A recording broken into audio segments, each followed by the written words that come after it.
प्राणदंसनसहावम्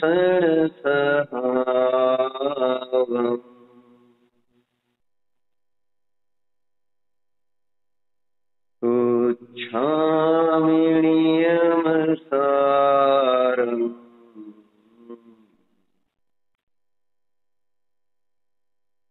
केवली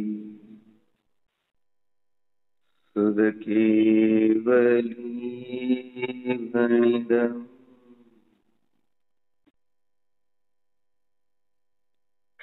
त्वयि सति परमात्मन् मादृशान् मोहमुग्धान् कथमतनुवशत्वान् बुद्धकेशान् यजेऽहम् सुगतमगधरं वा वागधीशं शिवं वा जितभवमभिवन्दे भासुरं श्रीजिनं वा। घरातून मंदिराकडे निघालो.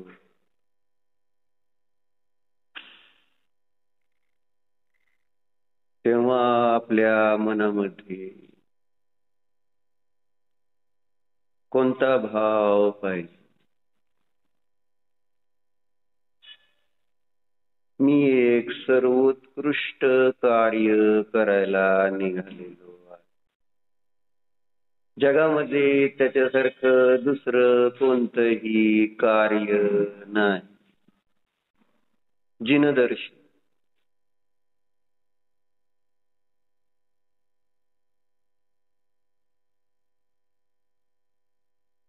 आणि जेव्हा एखादं चांगलं कार्य आपण करायला निघालेलो असतो तर त्यामध्ये उत्साह किती असला पाहिजे. चांगलं काम करायला निघाल्यानंतर जसं आपल्या घरामध्ये आपल्या मुलाचं मुलीचं एक सामान्य लग्न असलं तर उत्साह कसा असतो?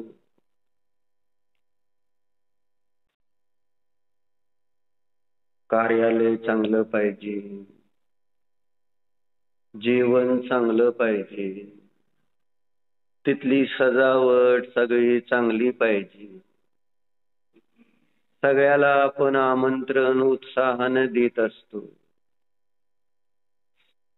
आणि आपल्याला आनंद होत असतो. एक लौकिक कार्य जेव्हा आपण करतो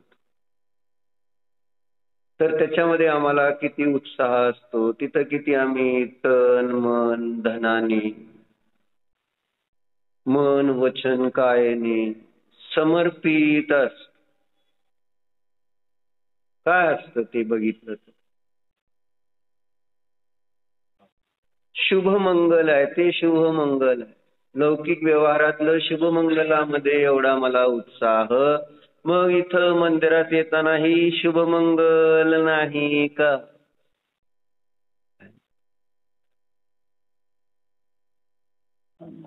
त्या शुभमंगल रूप कार्याला जाणारे लोक पण उत्साहाने जात नाहीत का?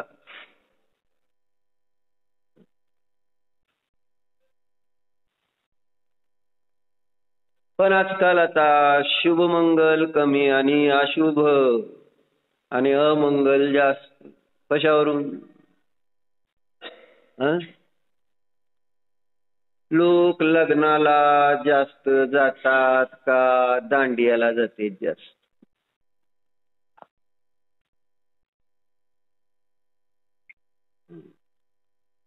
सोयीस्कर करून घेतलं. दुकान पण बंद करावं लागत नाही. हजेरी लावल्याचं पण काम पूर्ण होतं. लोक भेटतात पण आणि खायला प्यायला रातको खाओ पिओ भोग. लग्न म्हणजे आता शुभ राहिलंय का?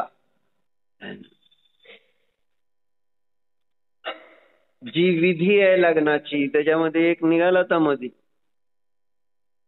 प्रथमान योग आला होता की नाही का? ज्यामध्ये लग्नाच्या प्रत्येक विधीचं इम्पॉर्टन्स सांगितलेलं. दांडिया ही कोणत्या विधीत बसते मला माहिती नाही बरं का, पण लोकाला नाचायला पाहिजे, खायला पाहिजे, भोग आवडते, इंद्रिय सुख आवडते. त्याच्यामध्ये जे संस्कार आहेत लग्न केले जात असताना एक एक विधी पिठीपासून म्हणजे लोक स्वागतापासून ते पेहरावणीपर्यंत, बरोबर. हमाई, सुरुवातीला हमाई असते ना, लोक येतात, त्याचं स्वागत केलं जातं उत्साहाने. मग पिठी, मग घेपाई. घेपाई असते ना, पूर्वी असायची मंदिरात जायचं. घेपाईचा अर्थ 4 लोक त्याच्या डोक्यावर, नवरा नवरीच्या डोक्यावर धरायचं आहे ना, म्हणजे एक त्यांचा मान सन्मान. आणि त्यांना कुठं घेऊन जायचं, स्वर्गात गेल्यावर पण असंच असतं. तिथं जन्मल्यानंतर सुद्धा अंतर्मुहूर्तात तो जीव है ना मोठा होतो, तर त्याला तिथले बाकीचे देव पहिल्यांदा जिनदर्शनाला घेऊन जाते. अशी सिस्टीम आहे तिथं सुद्धा. त्याच्यानंतर तू काय तुला करायचं ते तू ठरव, आहे ना. तिथं दिवी आहे, तिथं विषय भोग आहेत, सगळं आहे ना. आणि समोसरण वगैरे मध्ये पण जाण्याची व्यवस्था आहे, कारण 5 महाविद्य क्षेत्रांमध्ये निरंतर तीर्थंकरांचं समोसरण असतं. आणि दिव्यध्वनी कीर्ती ज्यांना लाभ घ्यायचा आहे धर्माचा, जे निकट भव्य आहे, मग ते जीव जातात समोसरणामध्ये. आपले साधभाव त्या भामंडलमध्ये पाहतात आणि आपला तिथला काळ व्यतीत करतात.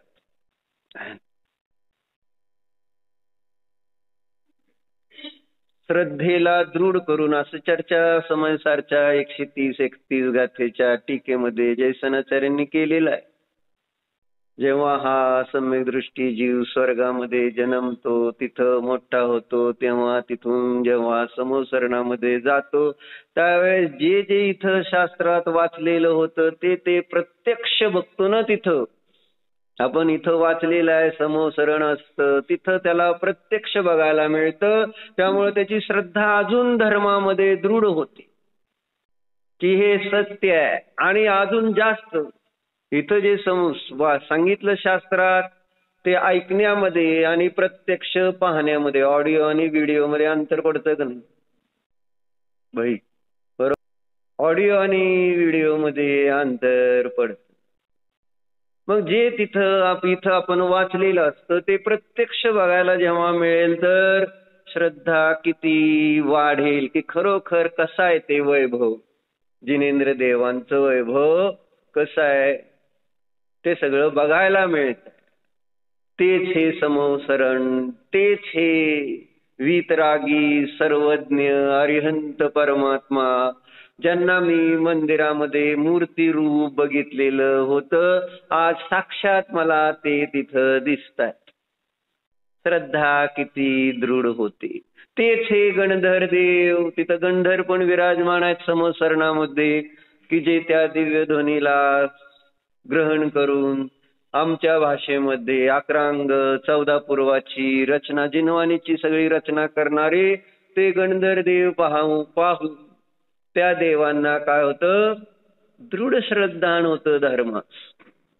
आणि अशा त्या श्रद्धानाने तिथला काळ, स्वर्गातला जो काही काळ आहे, 1 सागर 2 सागर, जेवढा जो काही काळ आहे तेवढा काळ घालून पुन्हा इथं जन्मतात ते कोणतरी राजा, महाराजा, चक्रवर्ती, तीर्थंकर आणि अशा प्रकारच्या वैभवाने सहित जन्मतो. आणि मग तिथलं ते वैभव भोगत किंवा जसं वैराग्य उत्पन्न होईल त्यानुसार त्याचा पुढे त्याग करतो, मुनिदीक्षा आणि मुनिधर्म अंगीकार करतो, तपस्या करतो, कर्मनिर्जरा करतो आणि स्वयं अरिहंत बनतो 4 घाती कर्माचा नाश करून आणि पुढे अघाती कर्म नष्ट करून सिद्ध पदाला प्राप्त होतो. अशी व्यवस्था. चर्चा कशावरून निघाली? स्वर्गातले देव सुद्धा पहिल्यांदा जिन दर्शनाला नेते तसं लग्नामध्ये सुद्धा हे सांगत, उत्साह सांगत. नवरा नवरीला घेपाई मध्ये पूर्वी म्हणजे आम्ही लग्न जेवढी बघितली, तुमचं पण लग्न झालं कुठं झालं वीरेंद्र भाई? गावात झालं का गावाच्या बाहेर झालं? त्यामुळे मंदिरात नेलं असेल तुम्हाला, आहे का नाही?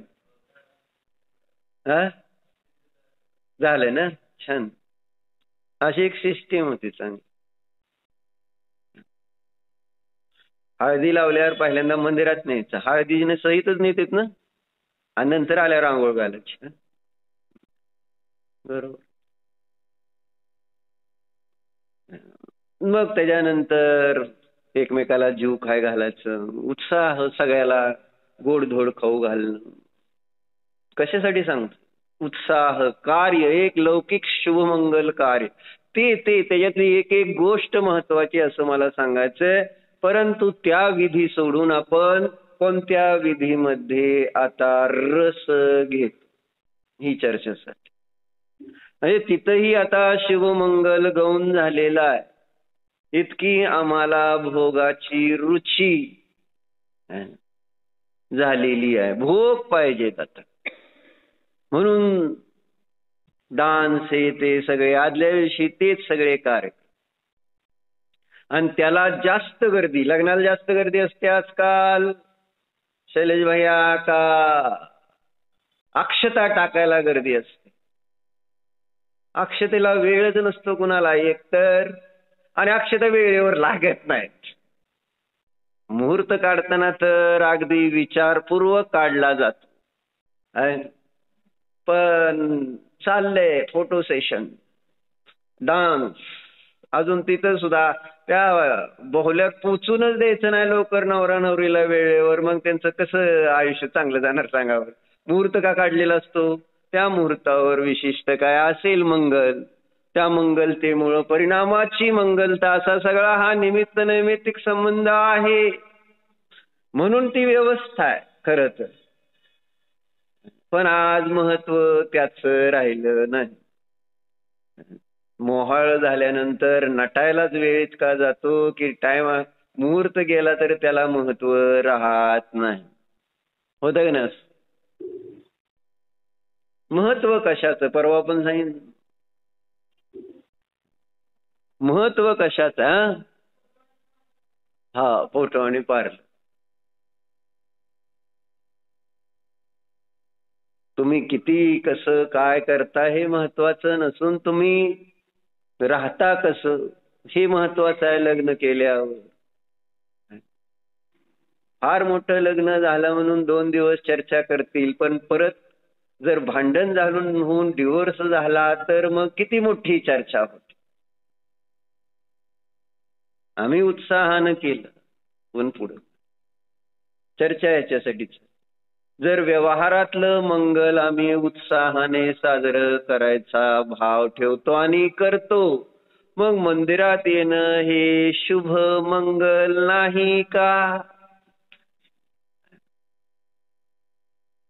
कुणा कुणाला वाटतं मंदिरात जाणं हे शुभ मंगल आहे? अक्षता टाकायला पण वेळेवर पोचतात विनयाताई, आणि ते शास्त्र म्हटलं तर टायमिंग 8:30 पावणे 9 समजा तुमच्यासाठी. मग 9 वाजले का नाही? मग आता अक्षता पडल्यानंतर काय करायचं काय जाऊन मला सांग. म्हणजे त्याच्यानंतर जर तुम्हाला कळलं लग्न लागलं, तुम्हाला जायचंय आणि तुम्हाला कळलं लग्न लागलंय, आता झालंय, आहे ना, तुम्ही जायचा भाव ठेवता का?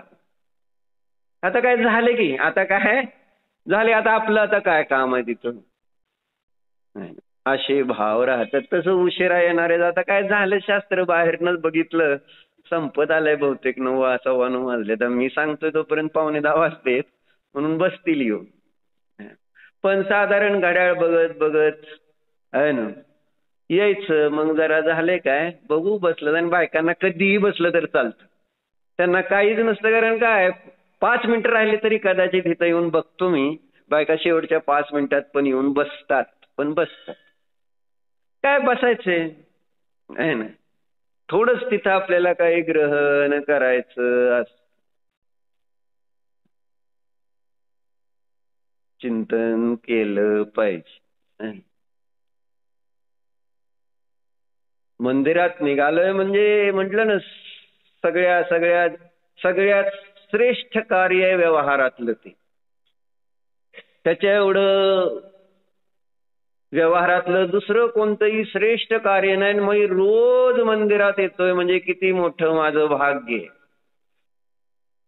रोज मला मंदिरात येण्याचे भाव आहेत, आणि मी येऊ शकतोय हे पण महत्वाचं आहे.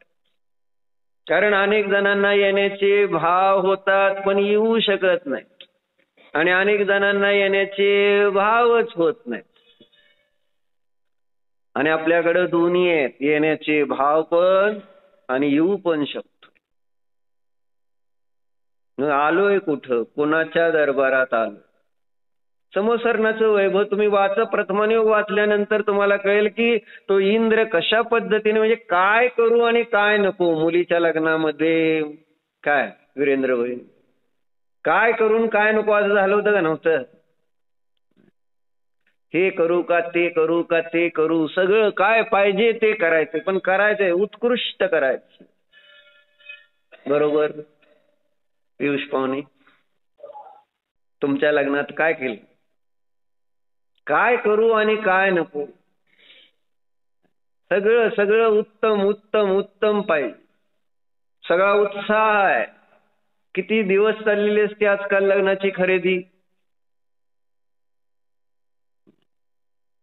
पूर्वी तर मला आठवत होतं बाबा, एक दिवस आपलं जायचं त्या नगर साईडला वगैरे, बस्ता बिस्ता बांधायचं, झालं खरेदी संपली की. आता मला ती नाही तुलना मला करायची की मंदिरात येण्यावरून, म्हणजे व्यवहारातला तुमचा शुभमंगल जो आहे तो इतका उत्साहाने आम्हाला साजरा करण्याचा भाव राहतो. मग मंदिरामध्ये येताना आपल्याला हा शुभमंगल म्हणून आपण त्या कार्यक्रमाला, या कार्यक्रमाला का येत नाही, त्याच्यामध्ये मला उत्साह का नाही, आणि इथं काय असतं हे समजायला पाहिजे. लग्न म्हणजे काय असतं. आता लहान मुलांना काय माहित नाही, आम्हाला तर लहानपणी जास्तीत जास्त तांदूळ हातात घ्यायचा, अक्षता, आणि भरपूर टाकायचं जरा. हे लहानपणीचा कार्यक्रम. लग्न म्हटल्यानंतर काय आपल्याला माहिती नाही काय चाललेलं असतं. ते लग्न म्हणजे काय होतं, फक्त खायला असतं, कपडे चांगले असते, शाळेला सुट्टी त्या दिवशी आहे ना, तो सगळ्यात महत्वाचा मुद्दा. आणि मग मुलांना उत्साह कशात असतो, आणि त्या अक्षता टाकण्यात उत्साह असतो. लग्न काय असतं हे नाही माहिती नसलं तरी ते सुद्धा उत्साहानं भाग घेतात त्या काय. आता अक्षता टाकायचा उत्साह काय, जायचंय. अक्षता टाकण्यापेक्षा आधीच उशिरा लागलेला आहे, ताटकळलेले असते, त्याच्यानंतर जेवण असतं कदाचित. मग ह्या सगळ्या गोष्टी, तो कार्यक्रम कशा प्रकारे पार पडतो. इथं काय आहे, जसं व्यवहारातलं लग्न म्हणजे काय की परिणामाची एक आहे ना, परिणामाला कुठेतरी संयमात बांधलंय, तो एक संयम आहे उत्कृष्ट.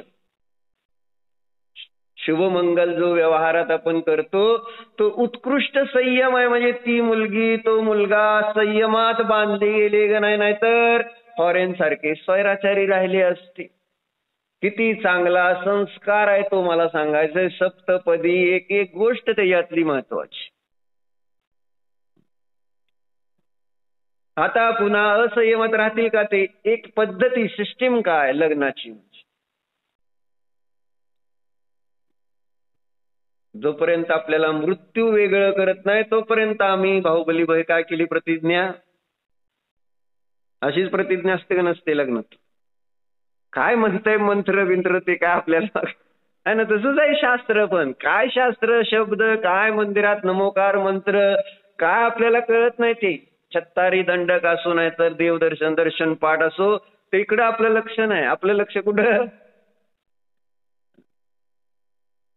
पण त्याच्यामध्ये अभिप्राय असतो जो ते 7 फेऱ्या मारणं, काय बांधणं, गळ्यात गंठण घालणं, आणि पायात कल्ली घालणं. कोणाकोणाच्या पायात कल्ली आहेत आजकाल बघा, आहे ना. घरात पळून जायला नाही पाहिजे ती. पूर्वी अर्धा किलोची असे माहित आहे का तुम्हाला, आहे ना. म्हणजे दोन्ही पायात मिळून असं धरून चाला. बायका पण तशा स्ट्रॉंग होत्या. आजकाल आता नुसतं नकली पोकळ असतं, पोकळ जरी घातला आणि ते पण शो, आणि मग एकाच पायात घालायचं घातलं तर. सगळं फॅशन पाहिजे, फॅशन. त्याच्यातला धर्म समजत नाही. धर्म आहे तिथे, उत्तम धर्म आहे तो सुद्धा, पण धर्माला गौण केलं जात आणि भोगाला प्रधान. तीच विधी आमची इथं पण सुरू व्हायला लागलेली आहे हळूहळू. देव धर्म गुरु शास्त्र हे सगळे भोगाची साधनं बनवण्याचं कार्य चाललंय. भोग भोगण्यामध्ये मला उत्साह वाढत चाललाय, म्हणून आपण चर्चा केली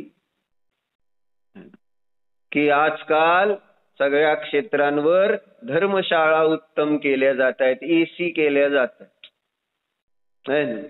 एसी आवडतात आपल्याला. मंदिर कसं आहे काय हा विषय गौण आहे. तिथं काय म्हणजे रंग रंगोटी आहे नाही हा विषय आपल्याला फार महत्वाचा नाही राहत. कसं आहे गाभारा काय, तिथलं मंदिराचं वैभव किती आपल्याला दिसतं, आणि तिथल्या खाण्यापिण्याचं राहण्याचं वैभव आपल्याला किती आवडतं. दिसणं आणि आवडणं. आवडतं का?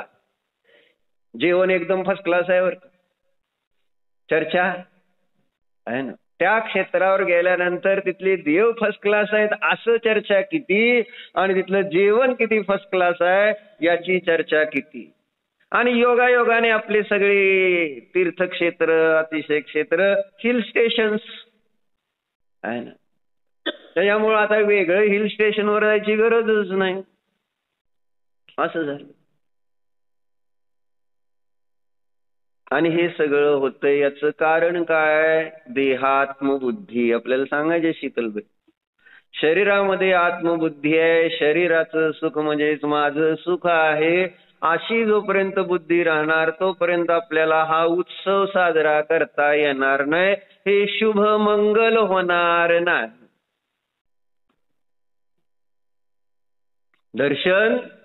दर्शन कसं व्हायला पाहिजे? शुभ व्हायला पाहिजे का नको? शुभचा अर्थ आपले परिणाम चांगले झाले पाहिजेत का नको?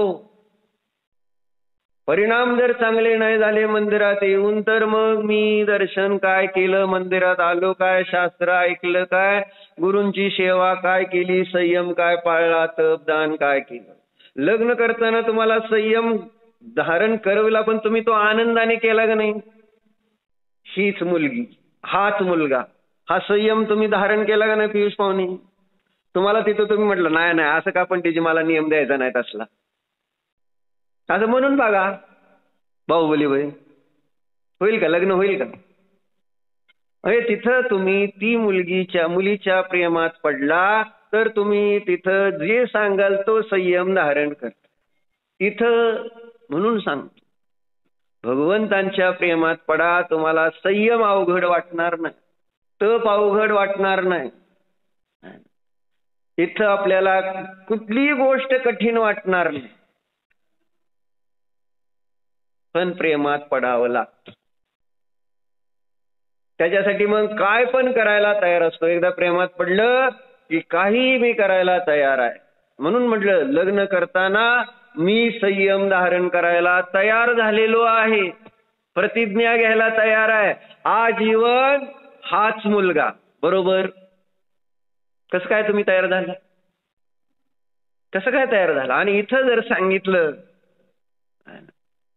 ब्रह्मचर्य व्रत घ्या, आहे ना, ब्रह्मचर्य अनुव्रत 5 अनुव्रत सांगितले की श्रावकाला. अहिंसा अनुव्रत धारण करा, सत्य अनुव्रत धारण करा, अचौर्य अनुव्रत आहे, आणि ब्रह्मचर्य अनुव्रत आणि परिग्रह परिमान नावाचं अनुव्रत श्रावकांसाठी सांगितलंय. आणि कशासाठी सांगितलं?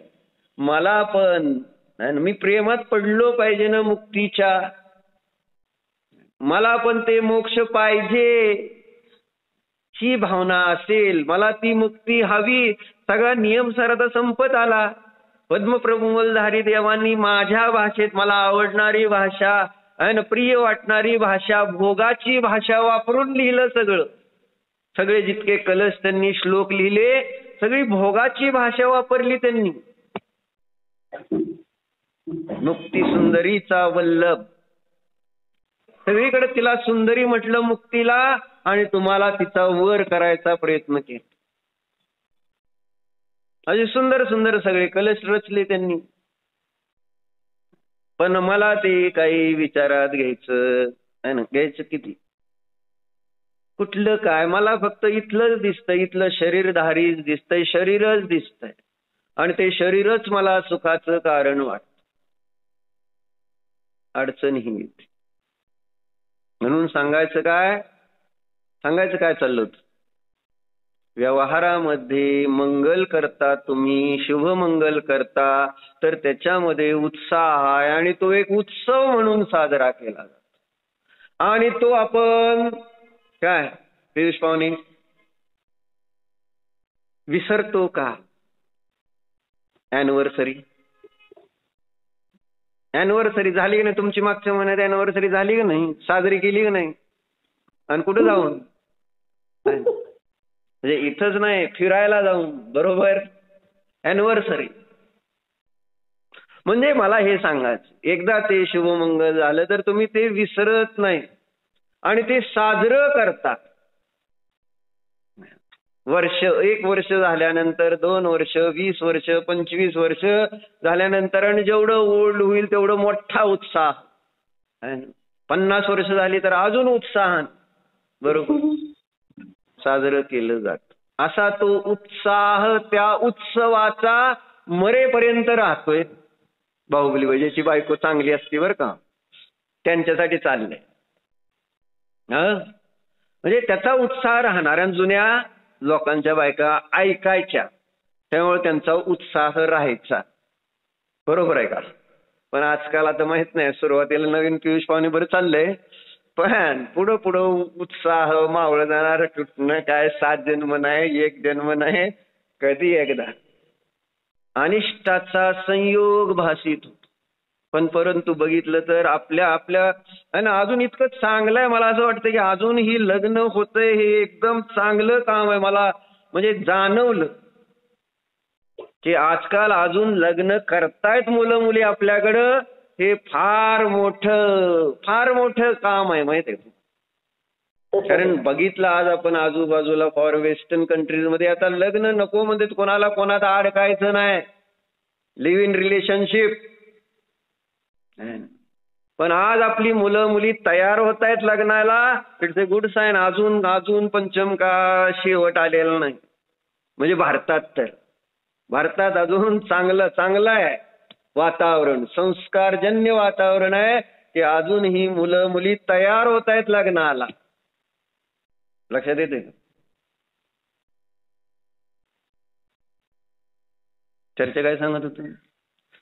हा ना, म्हणजे तो उत्सव उत्साहाने साजरा करतो दरवर्षी.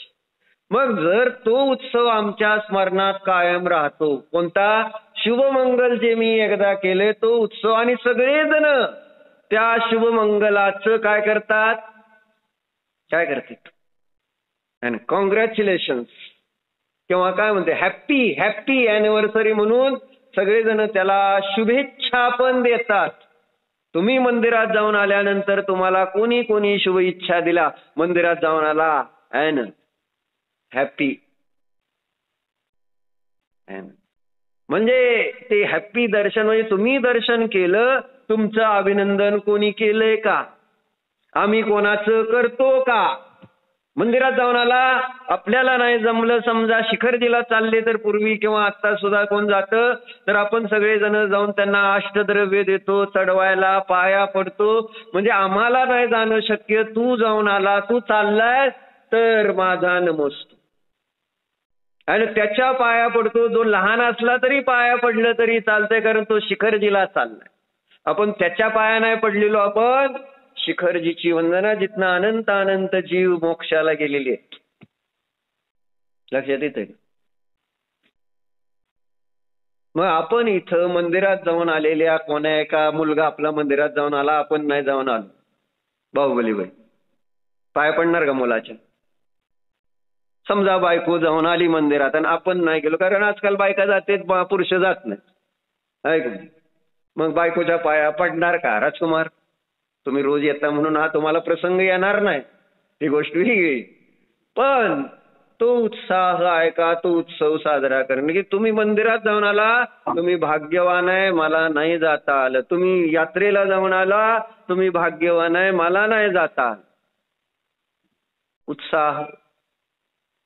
आज आज जाऊ दे, आपण सगळेजण आता सगळे एकमेकाचं करायला काय अडचण आहे? इथनं बाहेर पडलो ना, आपण घरी निघालो तर सगळ्यांनी व्हॉट्सअपवर टाका, आहे ना, मंदिरात जाऊन आल्याबद्दल अभिनंदन, शास्त्र ऐकल्याबद्दल अभिनंदन, सगळ्याला टाका. बघा उत्साह वाढतो का नाही? हाऊ इज द जोश? काल सांगितलं ना, कोण म्हणते का हाय सर?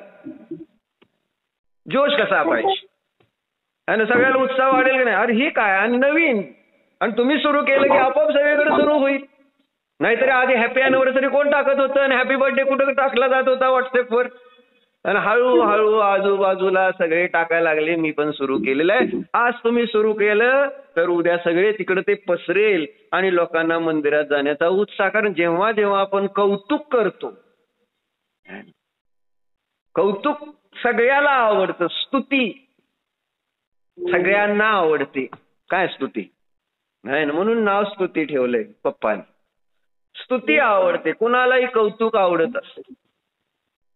मग मंदिरात जाऊन आला, आपण लहान मुलांचं कौतुक करतो का नाही, त्यांना मग त्याच्यामध्ये उत्साह आहे. छान, मंदिरात जाऊन आला, व्हेरी गुड. मग त्याला आपण काय, त्याला आवडती वस्तू दिली तर त्याचा उत्साह वाढतो. म्हणून नेहमी तुम्हाला जर काय द्यायचंय मुलांना, तर तो चांगलं मंदिरात जातोय, शास्त्र ऐकतोय, संयम पाळतोय, तर त्याला पाहिजे ते द्या. त्याचा उत्साह वाढला पाहिजे. ख्रिश्चन लोक अशाच पद्धतीने तर उत्साह वाढवते. म्हणजे लौकिक विषय देऊन त्यांना त्या धर्मामध्ये कन्वर्ट करायचं चाललेलं असतं. मग आपल्याला आपल्याच लोकांना धर्मात कन्वर्ट करायची वेळ आली. आपली मुलं पण बघा येतात का मंदिरात, किती येतात, शास्त्राला किती बसतेत, शास्त्र स्वाध्याय किती करतेत, गुरूंची सेवा किती करतेत, संयम तप दानामध्ये किती अग्रेसर आहेत.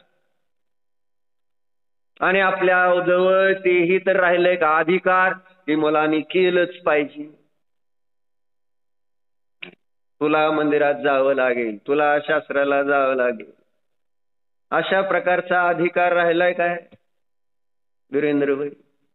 काय नाही परिस्थिती. आणि आपण आपल्या दादांचं कुठपर्यंत ऐकलं, कुठपर्यंत ऐकलं आपण आपल्या दादांचं? आपल्यावर कसे संस्कार होते, आणि दादांनी त्यांच्या दादाचं कुठपर्यंत ऐकलं, आणि त्यांच्या समोर कसं उभारलं जात होतं? उभारलं नव्हे, उभारायचं म्हणजे भीती. दादाजवळ तर कधीच उभारायचं नाही, गेलं तर बाईजवळ, आईजवळ. प्रेमळ असते ती, सगळ्या चुका आणि पोटात घाल. म्हणून आईकडे आपण जा काही अडचण असली तर. पण दादा समोर तोंड सुद्धा वर होत नव्हतं, अशी परिस्थिती. आता दादाला असं बसवलं, पप्पा काय म्हणतो बेटा, आणि एकच आहे, करणार काय? परिस्थिती इतकी खराब झाली. मग त्याचं कारण कोण आहे? मुलं आज अशी का झाली? मुलं अशी का झाली? आपलं का ऐकत नाहीत, आणि अगोदर न सांगता का ऐकत होते? कारण कोण? आमचं आचरण. आपल्या दादांचं भानचं जे आचरण होतं ते जिथल्या तिथंच होतं. पण आजकाल सिस्टीम, आणि मुलगा आपल्या एवढा झाला की त्याला मित्र करा, आणि ती मित्र झाला म्हणजे मित्र नाही, मित्र तो आपला मालक होतो, स्वामी होतो, है ना. मी म्हणेल तसं तुम्ही वागा. है ना, मोठ्यात आणि लहानात अंतर आपल्याकडे ठेवण्याची पद्धत होती, पहिल्यापासून सिस्टीम होती. सासू सासू सून सून, त्यामुळं सासूंनी किती जरी सुनांना त्रास देत नव्हते, शिकवत होते खरंच. म्हणजे ऍक्च्युली जसं आहे ना, हॉस्टेलला जेव्हा राहायला जातात मुलं आहे ना, त्यावेळेस नवीन मुलं ज्यावेळेस हॉस्टेलला जाते त्यावेळेस रॅगिंग घेतली जाते त्यांची. रॅगिंगला बरेच जण घाबरते. रॅगिंग म्हणजे रॅगिंग काय असतं? रॅगिंग माहिती आहे का तुम्हाला सगळं? रॅगिंग शब्द माहित नाही? म्हणजे जी पूर्वी शिकायला गेलेल्या कॉलेजला मुलं असतात, मग ती नवीन मुलांकडून काहीतरी काम परिचय करून घेणं आणि त्यांना काहीतरी थोडासा त्रास दिल्यासारखा म्हणा असं वाटतं आहे ना. परंतु ऍक्च्युली जी मुलं रॅगिंग घेतात, मोठी मुलं ज्यांची, तेच मुलं सगळी त्या मुलांना पुढे जाऊन मदत करतात. खरंच सगळ्यात चांगले फ्रेंड्स तेच होते आणि काय अडचण आले तर ते मदतीला धावून जायला तयार. रॅगिंग का घ्यायची? म्हणून नवीन सून आली की रॅगिंग घ्यायची. म्हणजे नाहीतर ती आपल्या डोक्यावर आयुष्यभर बसणार आणि आपल्याला सतत संकलेश होणार. एकदा रॅगिंग घेतली की ती बरोबर समोर तुमचा एक आदर राहतो. सांगायचं तात्पर्य हे. पण आजकाल रॅगिंग घ्यायची म्हणजे फार अडचणीची गोष्ट नाही. हे व्यवहार असे आहेत की चांगल्यासाठी होती, पण सगळेजण आता प्रत्येक गल्लीतला प्रत्येक मनुष्य boss, I am the boss, प्रत्येक जण म्हणतोय मीच बॉस. सून आली तर काय नाही मग की कोण बॉस आहे, तुम्ही का ती? काय सांगायचंय परत या सांगतो. आणि प्रत्येकाला म्हणजे आणि शिकल्यानंतर ऍक्च्युली शिकणं त्यामुळं विवेक यायला पाहिजे, चांगलं वाईट कळलं पाहिजे खरं तर शिकल्यामुळं. पण शिकल्याचा अहंकार वाढलाय. मी शिकले आहे ना, मी तुम्ही म्हणाल तसं वागायला पाहिजे असं नाही. मी माझ्या मर्जीनेच वाग. म्हणजे सासू पूर्वी सुनांना व्यवस्थित शिक्षण द्यायच्या अशी सिस्टीम होती. जरी थोडस खवळणं करणं, पण एक शिस्त अशी लागायची की ज्यामुळं तिचं जीवन चांगलं होत होतं. बघा तुम्ही, जीवन चांगलं नाही का? जुन्या जेवढ्या बायका आहेत त्यांच्या. नवीन पण चांगलं आहे, नातेपुतेमध्ये सगळं चांगलंच आहे बरं का, नवीन पण, जुनं सोडा. पण एक चांगल्या पद्धतीने एक संस्कार, आणि ते संस्कार ते कॅरी फॉरवर्ड पुढे केले जाऊ शकतात. आणि त्यामुळं एक व्यवस्था व्यवस्थित राहते व्यवहारातली, की ज्यामुळं मला धर्म करता येत. लक्षात घ्या, याचा संबंध धर्माशी पण आहे. कारण परिणामामध्ये जर घरात तुम्हाला सून त्रास देत असेल, सासू त्रास देत असेल, तर परिणामामध्ये संक्लेशता राहिला तर धर्म पण नीट होणार. म्हणून व्यवहाराच्या ठिकाणी एकदम व्यवस्थित होता आहे. खरं तर थोडा त्रास सहन करायला पाहिजे नको? पण कोणाला मान्य आहे? सासूने त्रास दिलेला मला मान्य आहे का? चर्चा कशावरून निघाली? बाहुबली चर्चा कशावरून निघाली?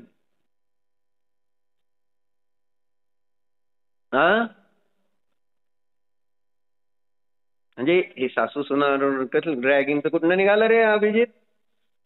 आता डोक्याला आट्या पडले त्यांनी, कुठनं निघालं? बरं, ऐकताना बाकी सगळं तुम्हाला आवडतं, पण विषय कशावरून कुठून निघाला, काय त्याचा विकल्प काय ना ते काय आम्हाला नाही. तुम्ही फक्त सांगत राहा, आम्ही ऐकत राहतो. पण सांगणाऱ्याची फजिती होते ना, बाकी काय. लिंकला संस्कार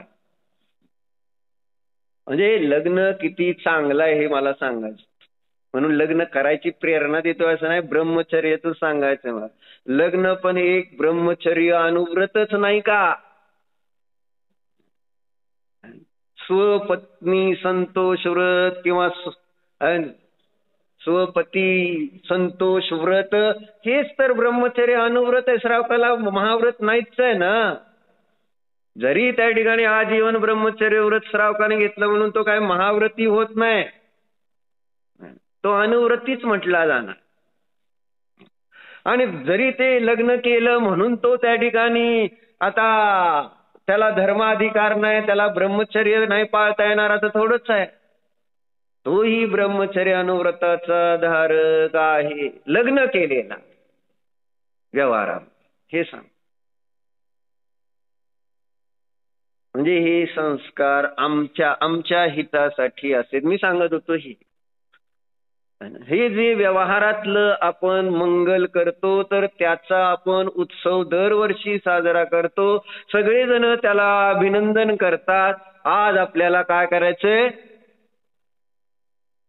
आज आपल्या सगळ्यांच्या व्हॉट्सअपवर, स्टेटसवर काय दिसलं पाहिजे? आपल्या आपल्या ग्रुपचं अभिनंदन.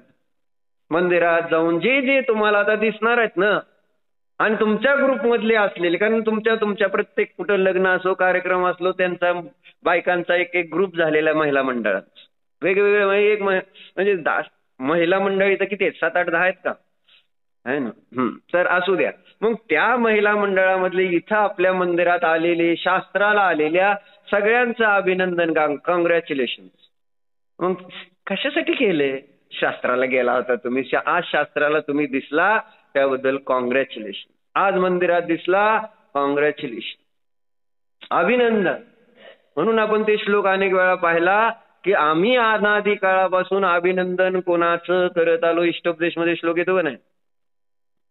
अविद्वान पुद्गल द्रव्य यो अभिनंदती तस्य तत् न जातु जंतो सामिप्यम चतुर्गतिषु विमुंचती, असा एक श्लोक येतो.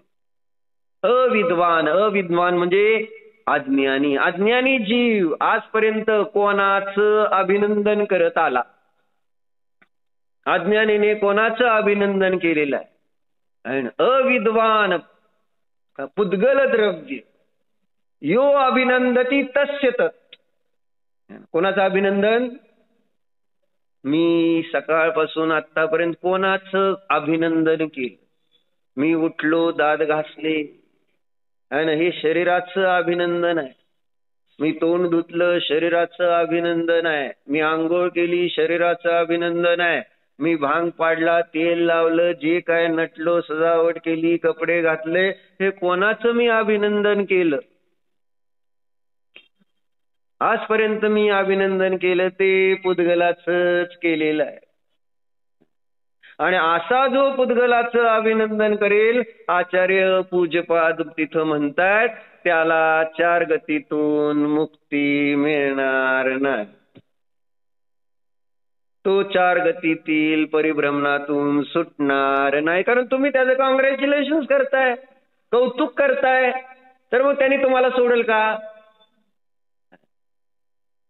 असं चांगल्या गड्याला तुम्ही सोडता का? नाही सर.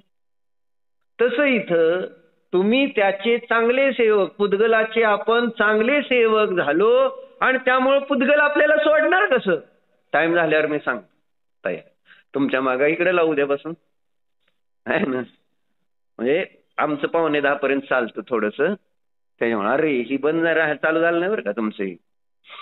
असू द्या, राहू दे की सांगतो ना. काय सांगायचंय?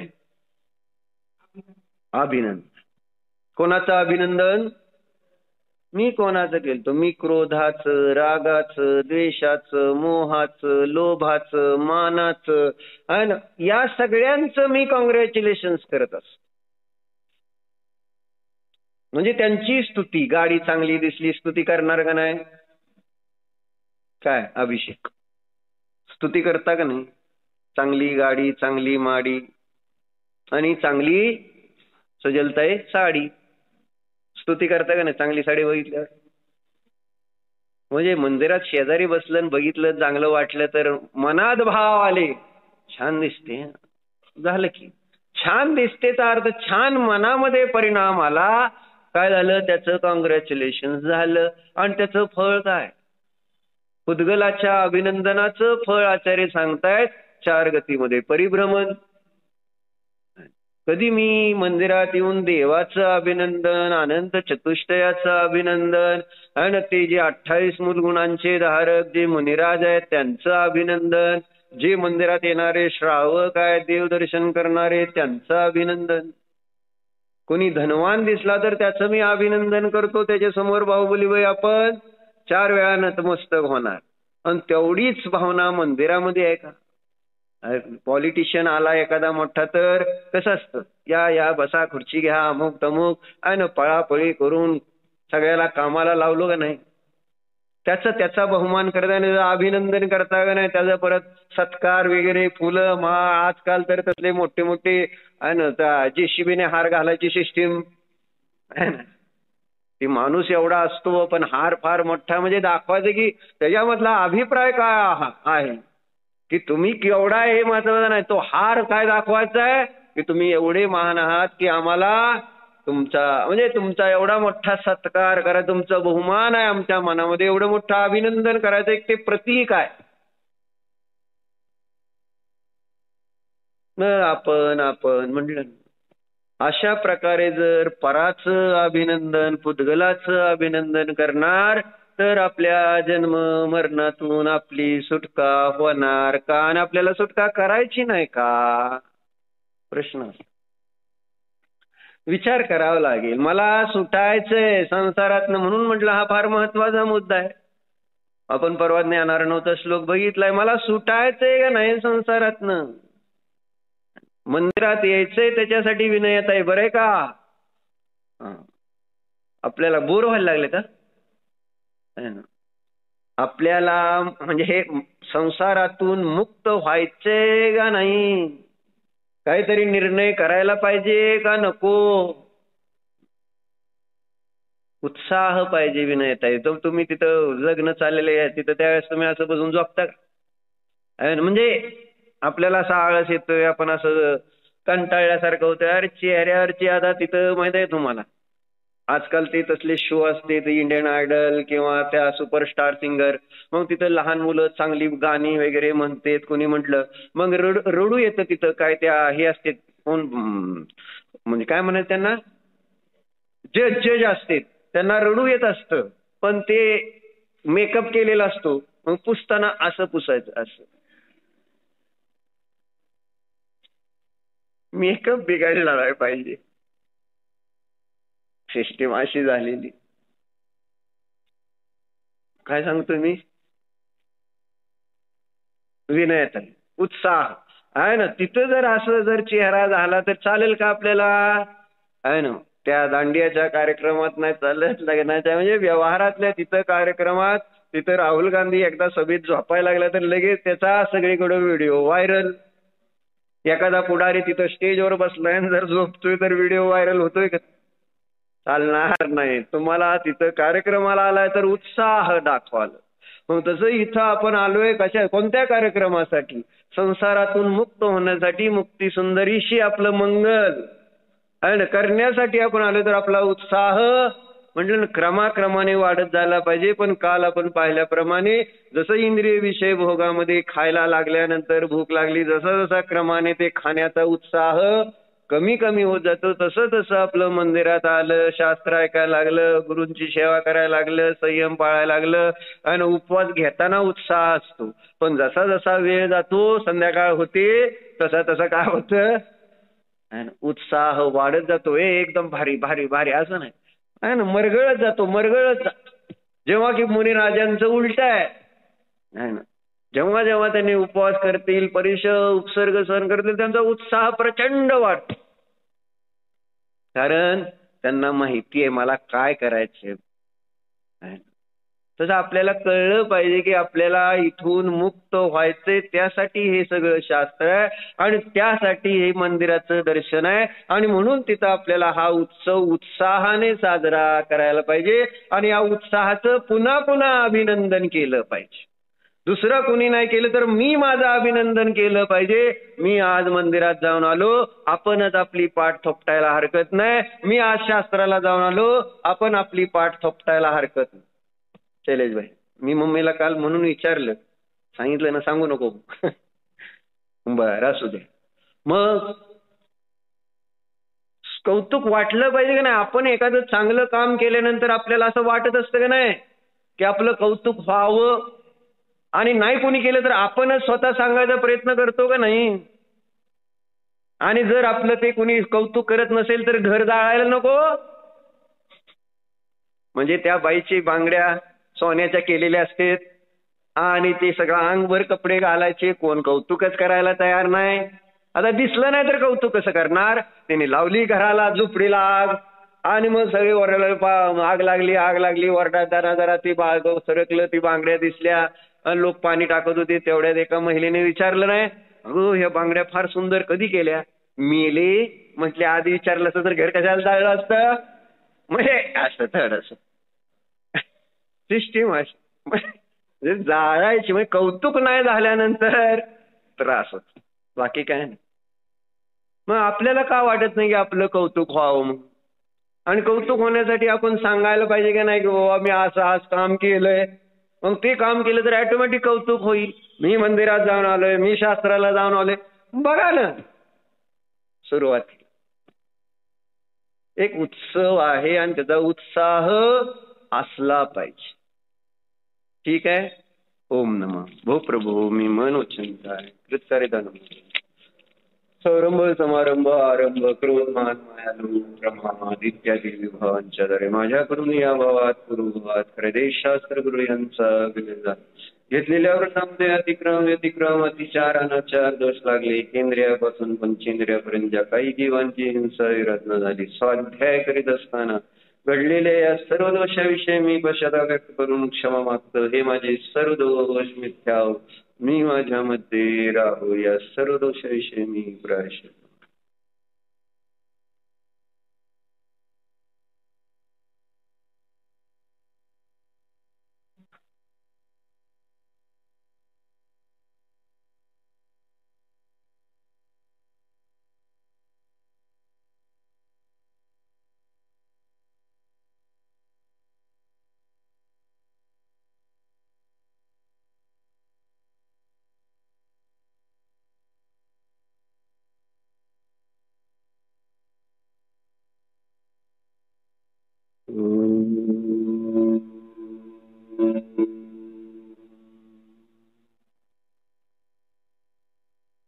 अंतर्मुख व्हा, स्वतःचे अभिनंदन करण्यास तयार. मी परमात्मा आहे जाणं पहा. खरोखर माझा आत्मा स्वभावाने देवासारखाच देव आहे, परमदेव आहे. चिंतन करा, विचार करा, स्वानुभवाने शरीरापासून भिन्न असणाऱ्या जिन स्वभावाला जाणा.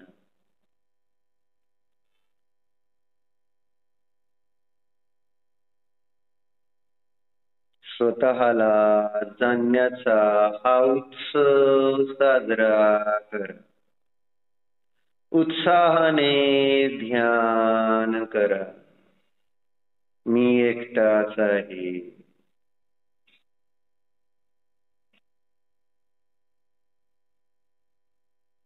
मी कोणाचा नाही. मी सिद्ध आहे.